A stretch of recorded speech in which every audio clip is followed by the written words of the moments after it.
পৃথিবীর অপসুর ও অনসুর অবস্থান বোঝাও। এই প্রশ্নটি পার্থক্য দিয়ে দিতে পারে, ঠিক আছে, কিন্তু অপসুর অনসুর পাঁচে দেওয়ার 100% চান্স আছে, ঠিক আছে।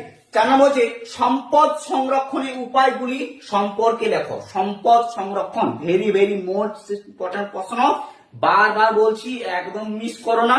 তোমাদের যেমনটি সাজেশন যেটা দিচ্ছি তেমনটি তোমরা করে যাও, একদম পুরো কমন পাবে। আর হ্যাঁ, পরীক্ষা শেষে অবশ্যই কমেন্ট করে জানিও কার কেমন পরীক্ষা হলো, কতগুলি সাজেশন মিলেছে, ঠিক আছে।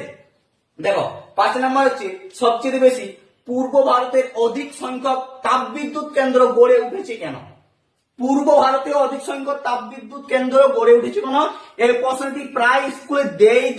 এই প্রশ্নটি তোমার জন্য মোস্ট এবং বিশাল গুরুত্বপূর্ণ, ঠিক আছে।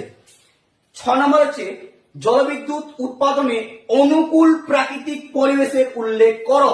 এই প্রশ্নটি আরো বেশি মোস্ট এবং ভেরি ভেরি ইম্পর্টেন্ট, বারবার বলছি। অথবা একটু দিয়ে রাখলাম, ভালো করে এই প্রশ্নটি নোটিস করো।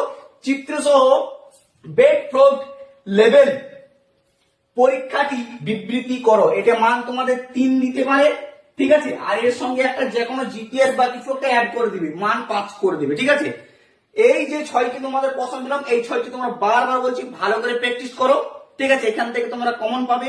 আর চ্যানেলটিতে যদি নতুন আছো সাবস্ক্রাইব করে দিয়ে পাশে থাকো। এখানে তোমার শুধু ভূগোল বিষয় প্রায় প্রতিটা বিষয় সাজেশন দেওয়া হয়।